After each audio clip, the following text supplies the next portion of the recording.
buenas tardes. El día de hoy vamos a hablar acerca de la relación que existe entre el contexto global y la gestión territorial, cómo los elementos de cambio en el contexto global en el mundo en los últimos 30 años afectan o condicionan la manera en la que se hace gestión territorial en los diferentes países. Para eso vamos a tocar tres grandes puntos que son, en primer lugar, las transformaciones en la forma de producción. En segundo lugar, vamos a hablar de las transformaciones en los patrones de urbanización a nivel global. Y en tercer lugar, los cambios a nivel del Estado, cómo los cambios institucionales y legales afectan la manera en la que hacemos gestión territorial. Carlos, ¿cuáles son las transformaciones en la forma de producción ocurridas a escala global en los últimos 30 años? Bueno, las transformaciones en las formas de producción son varias. 30 años ahora ya es un periodo bastante prolongado, pero que vale la pena intentar encontrar esos procesos estructurales, porque partimos prácticamente de una aproximación en donde son las formas de producción las que condicionan en gran medida o determinan en gran medida los distintos tipos de cambios que vamos a comentar el día de hoy. Esto no deja de ser una aproximación marxista, digamos, al entendimiento de la realidad, en tanto estamos partiendo de la premisa que son esas formas de producción las que determinan la organización social, la forma en la que las ciudades crecen y se reproducen, así como incluso algunos aspectos más de orden cultural. Pero bueno, ¿cuáles son esos grandes cambios que estamos mencionando? Podemos tratar de identificar 5 grandes procesos, los cuales son, en primer lugar, el surgimiento, digamos, de nuevas actividades dinamizadoras de la economía a escala mundial. Es decir, hay un cambio entre las que son las actividades predominantes en la economía global hacia nuevas actividades en estos últimos 30 años. ¿De qué actividades estamos hablando? Bueno, actividades que tienen que ver sobre todo, por ejemplo, con el mundo financiero. El peso de la banca, por ejemplo, o de las instituciones financieras, de bolsa, de seguros en la economía de los países en general se ha incrementado en los últimos 30 años. Es decir, una proporción cada vez más grande del Producto Interno Bruto de las economías de los diferentes países desarrollados o en vías de desarrollo cada vez depende más de ese sector financiero. Otro sector que también se ha vuelto muy dinámico en general en la economía global es todo lo que tiene que ver con el sector de las comunicaciones. Creo que todos lo podemos ver eso continuamente en nuestra realidad cotidiana. Es decir, hay cada vez más servicios de telefonía, servicios de internet, servicios de comunicación de diferentes variedades para el hogar, para las empresas, para las personas, y toda esa actividad económica pues se ha vuelto cada vez más importante tanto por el volumen de actividad que representa como por la cantidad de empleos que se generan, así como por su incidencia incluso en las prácticas culturales de la sociedad.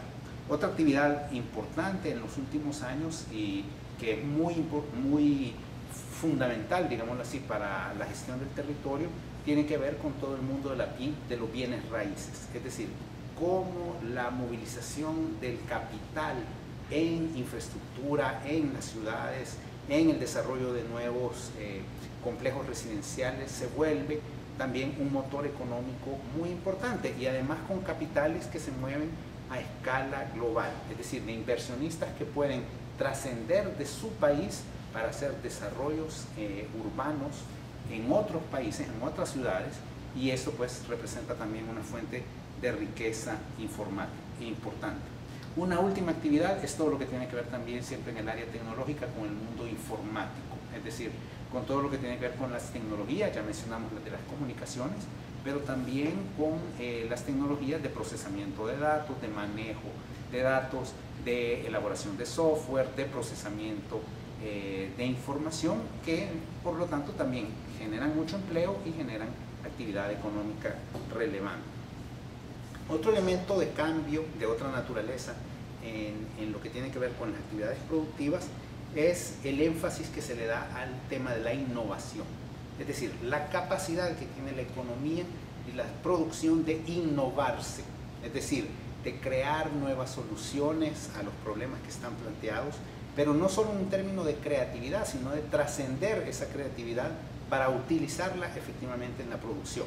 Nuevamente, todo lo que tiene que ver con las actividades de tecnologías de la información y de la comunicación son de los más claros ejemplos de una incesante innovación a escala global. Un tercer elemento que nos parece fundamental para la gestión del territorio tiene que ver con un proceso de desconcentración y flexibilización del proceso productivo. ¿Qué quiere decir desconcentración del proceso productivo? Pues quiere decir que ya no está concentrado en los lugares que tradicionalmente, digamos, hasta finales de los años 70 eran los grandes polos, digámoslo así, de producción industrial en el mundo, que era incluso lo que denominábamos los países industrializados. Esa realidad ha cambiado muchísimo en los últimos 30 años, porque ahora vemos que hay otros países que concentran una actividad industrial productiva muy importante. Entonces, la producción industrial pasó de estar concentrada en Norteamérica, fundamentalmente en el este de Estados Unidos y en Europa Occidental y Japón probablemente, a desconcentrarse hacia otros países, notablemente en el sudeste asiático, donde han aparecido pues nuevas economías industriales a una velocidad muy importante, ejemplo de Corea, de China, de Tailandia, probablemente de Indonesia, de la India más recientemente, que son países entonces que se han convertido en polos productivos muy importantes en la escala mundial. Esta desconcentración ha llevado además a otro proceso muy importante que va aparejada a un proceso que llamamos de flexibilización del proceso productivo. ¿Qué quiere decir esto? Es que las relaciones de contratación entre los patronos, vamos a decir, de una empresa productiva y sus empleados se ha vuelto más flexible. ¿Por qué? Porque hay nuevas maneras de hacer contratación. Notablemente, todos lo conocemos, los casos de subcontratación de personal. Es decir, ya un empleado no necesariamente es un empleado fijo de una empresa, sino que a lo mejor es una empresa que subcontrata, que terciariza un servicio a otra empresa, y esta empresa es la que tiene gente contratada. Eso es notable, por ejemplo, en servicios como la seguridad, la alimentación, la limpieza, el mantenimiento, tanto en los países desarrollados como en los países en desarrollo. Nosotros lo podemos ver en el contexto de El Salvador continuamente, ¿verdad? La gente que es empleada temporal, empleada por horas, que no tiene un contrato continuo. Y en los países desarrollados es importante mencionarlo porque esto es uno de los alimentos, vamos a decir, principales atractivos para la inmigración, porque esta mano de obra flexibilizada en general en los países desarrollados viene de migrantes. Lo sabemos también, salvadoreños que están trabajando en Los Ángeles o en Washington haciendo servicios de limpieza, pero no son empleados realmente de las empresas o de las oficinas que ellos limpian, sino que probablemente son empleados o subempleados de una empresa que está subcontratada para proveer ese servicio. Y por último, decimos que esta desconcentración de la que hablábamos, de la actividad productiva en el mundo, ha llevado a incrementar el flujo de manufacturas a escala global. Esto es interesante porque la desconcentración no solo ha significado que las fábricas, digamos, se puedan trasladar de un país a otro, sino que además el proceso productivo se va especializando y se hace en un país y luego va a otro país y luego probablemente a un tercer país. ¿Qué significa eso? También en El Salvador podemos encontrar algunas evidencias, digamos, de esta dinámica. Significa que, por ejemplo, para producir una prenda de vestir, una camisa, a lo mejor la etiqueta es hecha en un lugar. La camisa en sí misma es cortada y cosida en otro, y los botones son hechos en un tercer país. Luego, estos tres productos se juntan en un cuarto y ahí sale una camisa, ensamblan una camisa. ¿Esto qué significa? Que los diferentes componentes del producto, imagínense, lo hemos dicho para una camisa, pero lo podemos decir para un vehículo, para una computadora, todas esas partes viajan de país en país hasta ese lugar donde se ensamblan y luego todavía se llevan hacia sus mercados, digamos, donde son consumidos. ¿Qué quiere decir esto? Pues entonces que hay un flujo de mercadería mucho más grande por esa forma de producción.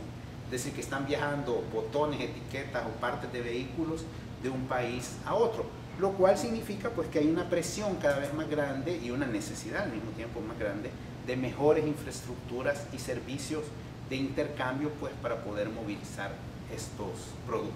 Entonces, esos digamos que son los primeros como grandes temas que se plantean cuando hablamos de transformaciones productivas en la escala global. En relación a estas numerosas transformaciones en la forma de producción, ¿tienen alguna incidencia o cómo se pueden expresar en los procesos de urbanización a nivel global? Bueno, la urbanización es justamente otro de esos grandes procesos de transformación que se han dado en la escala global en los últimos 30 años. No porque la urbanización haya comenzado hace 30 años, sino que cualitativamente se han producido algunos saltos que son muy relevantes de ver. Arrancaría poniendo dos puntos. Uno es que en el mundo, eso sucedió hace aproximadamente 5 años, por primera vez la mayor parte de la población mundial vive en ciudades. Es decir, sí es válido decir que ahora la mayoría de la población mundial es urbana. Eso es un cambio cualitativo, vamos a decir, importante. Ciudades sabemos que ha habido desde hace 5.000 años, pero ese nuevo balance de una mayoría de población viviendo en las ciudades es un cambio de escala global muy importante. Un segundo elemento es que esta urbanización y la aceleración de esta urbanización es sobre todo un proceso que se está dando en los últimos 30 años en los países en desarrollo.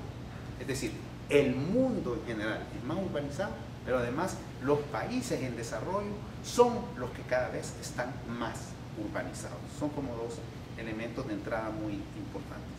Ahora, ¿cómo se ha producido ese proceso de urbanización? Bueno, mencionaremos otra vez 5 puntos. Primero, este proceso de urbanización ha conllevado no solo a un crecimiento de las ciudades, sino que a un crecimiento del peso de la economía urbana en la economía de los países. Eso es una dinámica que a nivel global podemos constatar en prácticamente todos los países. Es decir, que las actividades económicas que se dan en la ciudad son las principales generadoras de empleo y las principales generadoras de riqueza en todo el mundo. Esto tiene que ver con lo que mencionábamos hace un rato de las nuevas actividades económicas dominantes en el mundo. Esas nuevas actividades económicas dominantes, la banca, las finanzas, los seguros, los bienes raíces, las telecomunicaciones, son actividades que se dan en las ciudades. Entonces, eso hace que la ciudad tenga un peso mayor dentro de la economía de los distintos países.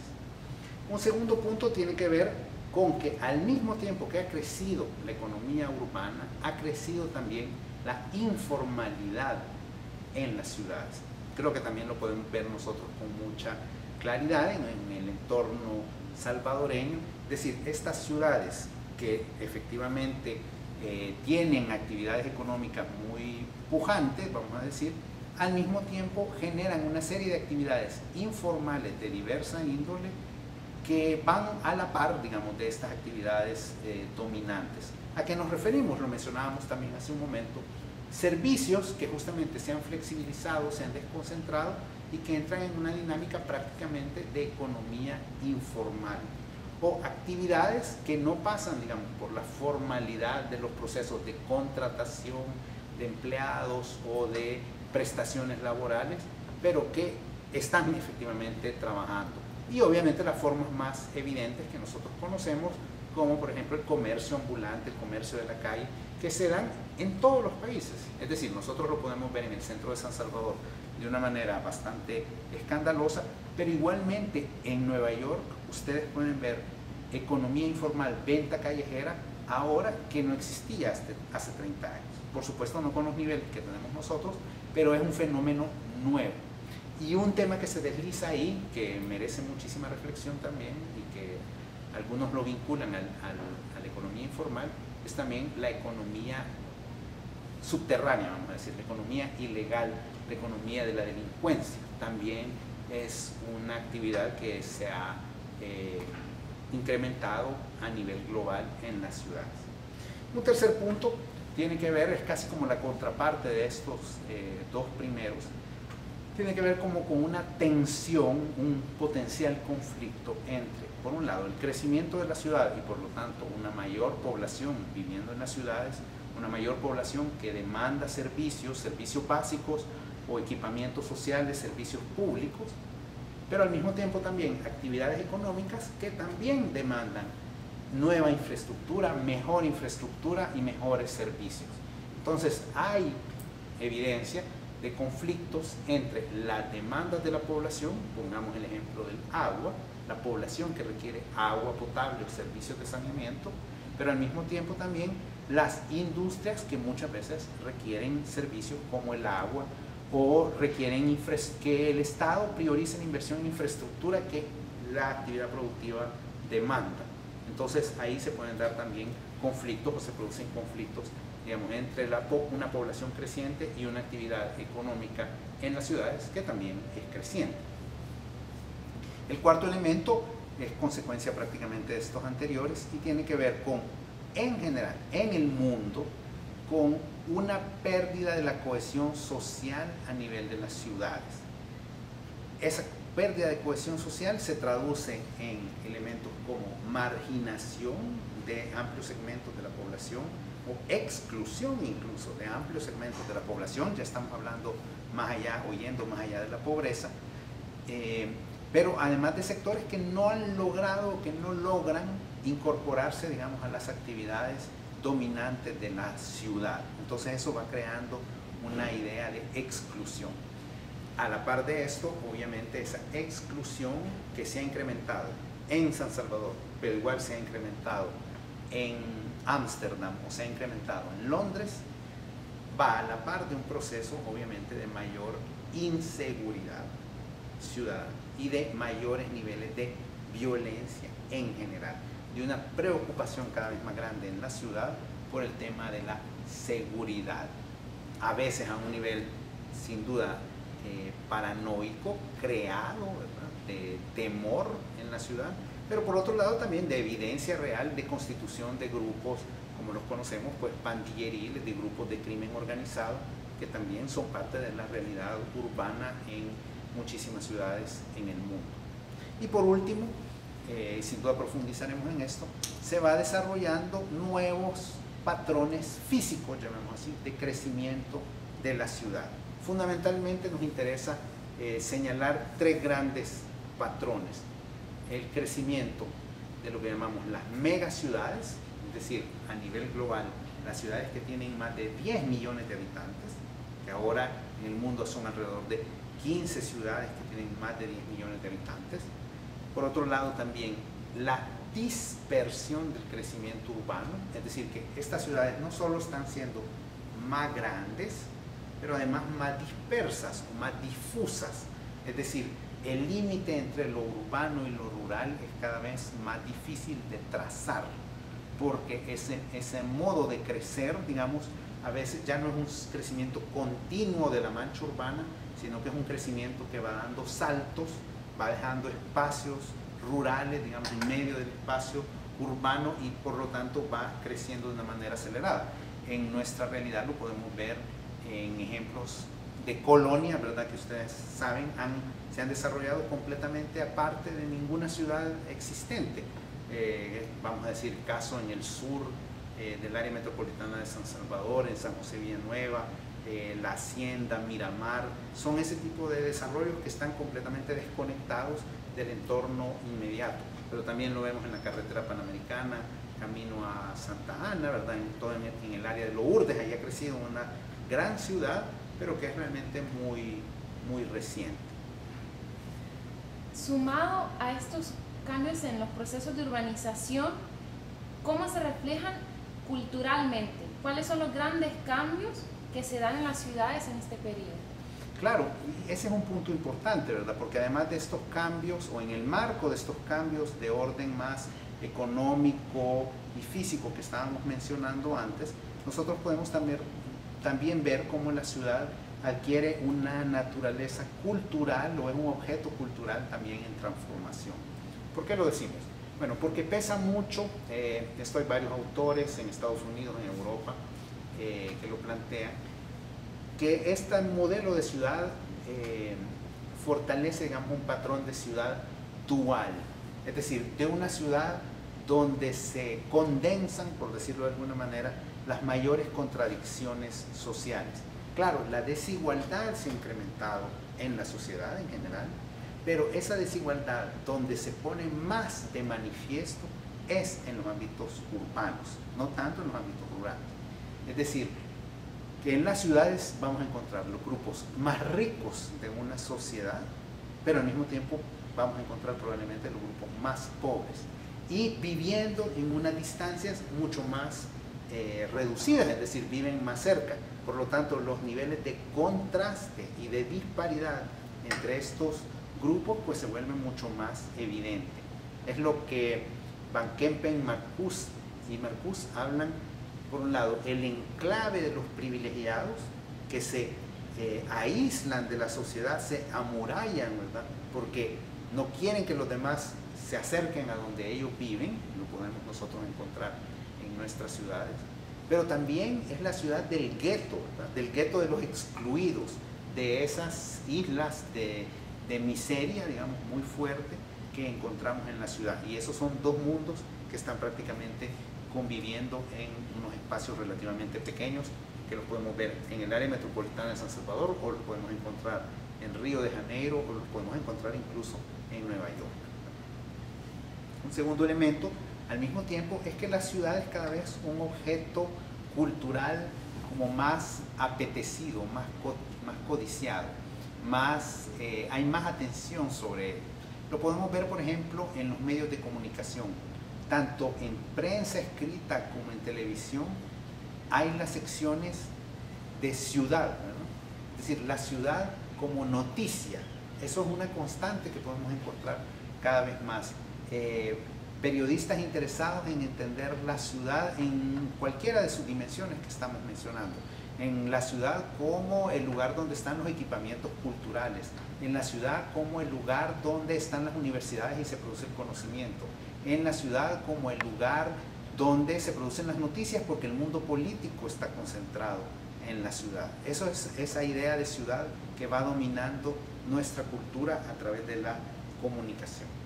Otro elemento importante de una índole cultural, casi antropológica, es la nueva experiencia de la ciudad. Es decir, darnos cuenta que las generaciones actualmente viven la ciudad de una manera distinta a la que la vivieron las generaciones anteriores. ¿Por qué? Por varios de los factores que estamos mencionando. Porque ahora hay zonas marcadas de la ciudad donde alguna gente no va. Y eso pues limita completamente nuestra experiencia de cierta parte de la ciudad. Es, por ejemplo, el prejuicio muy arraigado en nuestro caso, por ejemplo, contra el centro histórico o contra ciertos barrios de la ciudad. Esos barrios ya no van a ser visitados. Y probablemente la generación anterior era algo de una completa normalidad ir al centro de San Salvador, moverse en el centro de San Salvador, cumplir muchos trámites, servicios en el centro de San Salvador. Ahora eso ha cambiado porque existen justamente nuevos centros que proveen esos servicios. Pero también tiene que ver con elementos como que hay partes de la ciudad donde ya no podemos ir. No porque sea peligroso, sino porque no nos dejan entrar. ¿Verdad? Es el tema otra vez de las colonias cerradas, de entregar un carnet, de pedir el DUI para que levanten una pluma y poder estar ahí. Esa es una manera distinta de vivir la ciudad. No vamos a darle en este momento un juicio de valor, pero lo importante es hacer ver que es una manera diferente a cómo se vivía la ciudad hace algunos años. Y por otra parte, todos los cambios que estamos mencionando en términos de la importancia mayor que ahora tienen las telecomunicaciones, el encontrarnos en espacios virtuales y no necesariamente en espacios físicos, eso también hace una aproximación diferente a la realidad concreta que puede ser la ciudad. Y es un tema sin duda de mucho interés. Un cuarto tema que tiene que ver con estos cambios ya trasciende un tanto la ciudad y nos interesa más ver la ciudad en su entorno inmediato, en su entorno regional. Vemos también que así como se han incrementado las diferencias sociales y se exacerban las diferencias sociales dentro de la ciudad, también las diferencias regionales se han vuelto más fuertes. Es decir, las diferencias entre las regiones más ricas de un país y las regiones más pobres de ese país también se han vuelto más importantes. Esto tiene que ver también con esa idea que mencionábamos hace un momento de periferia difusa. Veámoslo en el caso de El Salvador, ¿dónde realmente termina el área metropolitana de San Salvador? Claro, alguien podrá tomar un criterio muy administrativo y decir, bueno, son los 14 municipios, 12 en San Salvador y 2 en el Departamento de la Libertad, y ese es el área metropolitana. Pero uno podría preguntarse, ¿tiene sentido que un municipio como Colón, donde está Lourdes, no sea parte de esa área metropolitana? ¿Dónde trabajan, dónde van a la escuela, dónde van a la universidad, dónde van a tener sus servicios de salud esas 100.000 habitantes de Lourdes? O el caso de Zaragoza, por decirlo así, o de Nuevo Cuscatlán. No es esa el área metropolitana de San Salvador. Pero incluso si lo llevamos a un extremo todavía más grande, probablemente entre los que escuchan hay gente que viva en Sonsonate, en Santa Ana, y viene todos los días a San Salvador a su trabajo o a su estudio.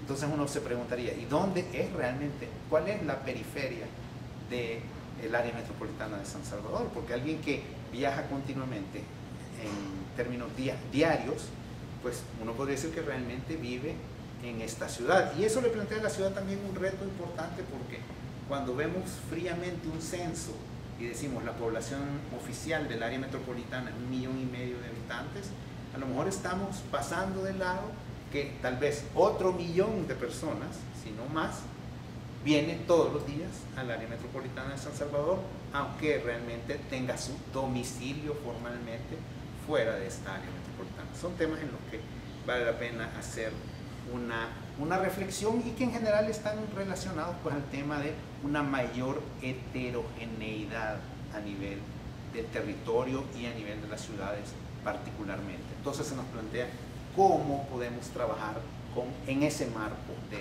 heterogeneidad. Carlos, ¿cómo se traducen o qué implicaciones tienen estas transformaciones urbanas y socioculturales en los aspectos institucionales y políticos? Bueno, ese tercer elemento efectivamente tiene que ver con el hecho que a la par que se han dado esos procesos de transformación productiva, a la par que se ha dado ese proceso de crecimiento de la ciudad, también hemos presenciado en los últimos años un proceso importante a nivel global de reforma del Estado. Es decir, la idea del Estado, la manera en la que la sociedad concibe al Estado y se relaciona con el Estado, se ha transformado de una manera importante. Eso alrededor de varias ideas, 3 procesos, vamos a decir, de una manera más puntual. En primer lugar, la reforma del Estado en general ha estado o ha sido, digamos, conducida por un proceso que tiene que ver o con la privatización o con la desregulación. ¿Esto qué significa realmente? Es que la importancia del Estado o el peso del Estado en la vida de la sociedad ha disminuido.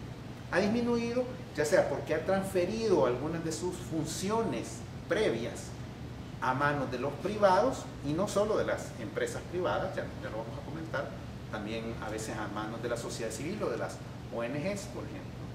Pero le ha cedido parte de esas funciones a estas otras organizaciones. O si no, también porque hay un consenso, o ha habido un consenso cada vez más grande, que el Estado no tiene la capacidad de regular toda la vida de la sociedad, y ni siquiera una buena parte de la vida de la sociedad. Notablemente la crisis del mundo socialista, digamos, a finales de los años 80, y del paradigma, digamos, de la planificación central de la economía, entró en crisis justamente en ese momento, y cobró fuerza pues la idea de que es más bien el mercado el que puede de alguna manera regular, el que puede conducir mejor la vida de la sociedad. Esto tiene que ver justamente con un segundo elemento, lo mencionábamos hace un momento, que es que en la sociedad cobran entonces una mayor importancia organizaciones sociales, que ahí pueden estar, por ejemplo, organizaciones comunitarias, iglesias, ONGs, fundaciones, lo que a veces metemos en una bolsa amplia que llamamos sociedad civil. Todas estas organizaciones tienen mayor protagonismo. El Estado está dispuesto a cederles a ellas algunas funciones claves. Por ejemplo, en El Salvador el tema del aprovisionamiento de agua. ¿Quiénes son los mayores proveedores de agua en el país? Son las llamadas juntas de agua. Las juntas de agua que están encargadas o que se encargan de suministrar agua, cobrar el agua a una comunidad.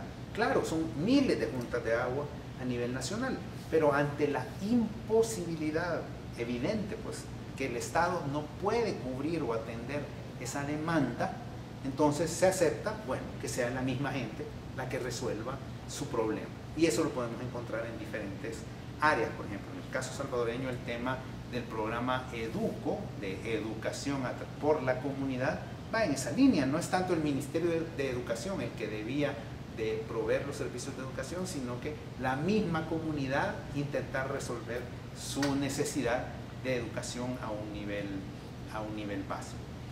La otra vertiente grande, claro, el peso importante está en el mercado. Es decir, la empresa privada, lo que genéricamente denominamos la empresa privada, es la que debía de hacerse cargo de numerosos procesos porque es más eficiente, digamos, con la lógica, con el argumento, que es más eficiente que el Estado para hacer numerosas actividades. Veámoslo en nuestro contexto. Ahí entra claramente la privatización.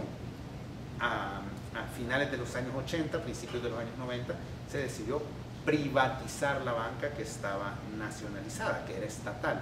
¿Por qué? Porque se dijo el sector privado es más eficiente para gerenciar, digamos, una banca que el sector público. O se decidió privatizar en su momento también en nuestro país las telecomunicaciones, esa actividad económica que mencionábamos como estratégica, que antes era manejada centralmente desde el gobierno nacional, se privatizó y ahora son una serie de empresas privadas, las transnacionales, de hecho en su mayoría, las que manejan ese sector de la economía nacional. Entonces, privatización y aumento o peso dominante, digamos, de la lógica del mercado en la sociedad es esa segunda dinámica importante que vemos a nivel de reforma del Estado. Y por último, el tercer proceso tiene que ver más ya con una transformación institucional. ¿Qué queremos decir con esto?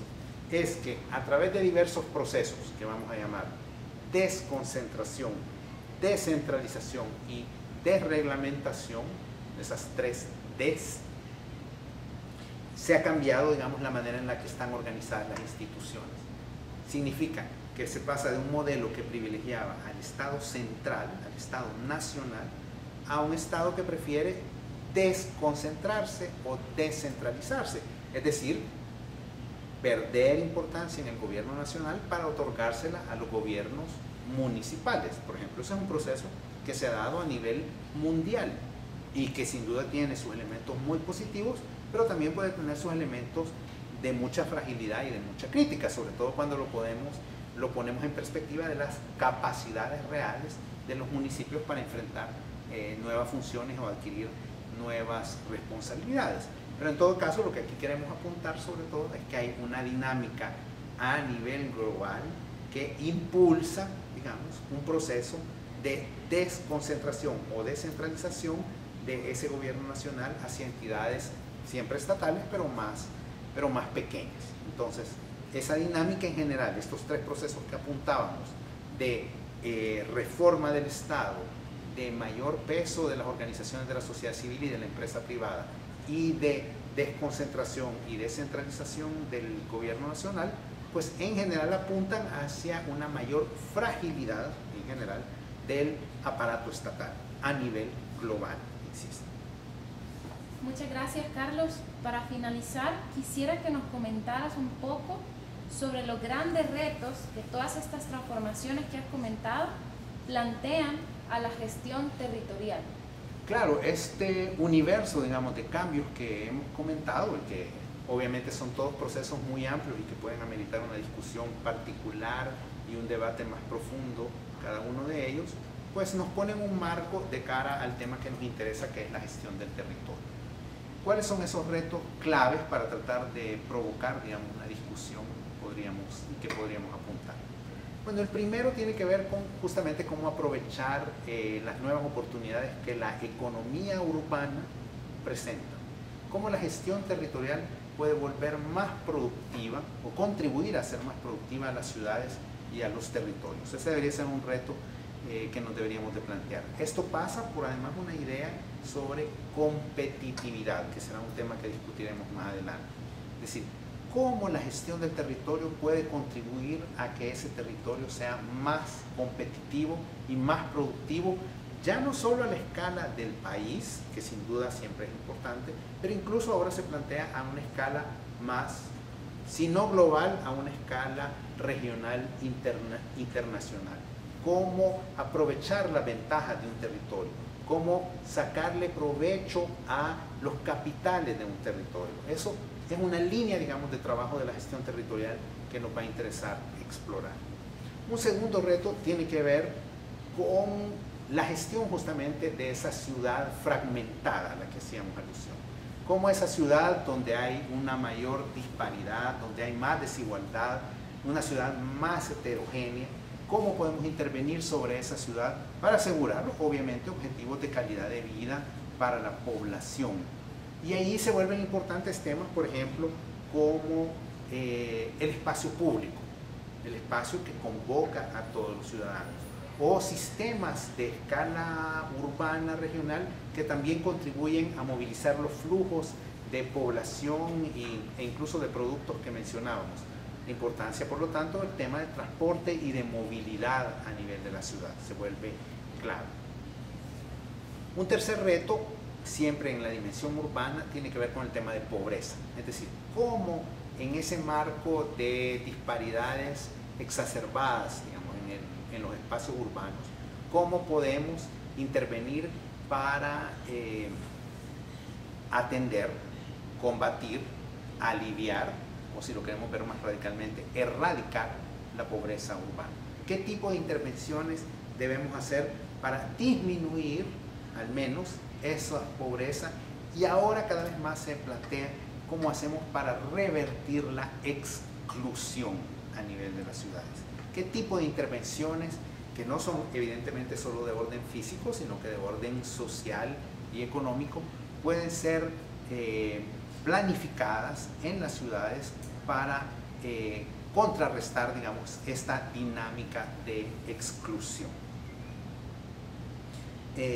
Un cuarto tema, un cuarto reto que la gestión territorial puede asumir tiene que ver con los aspectos institucionales.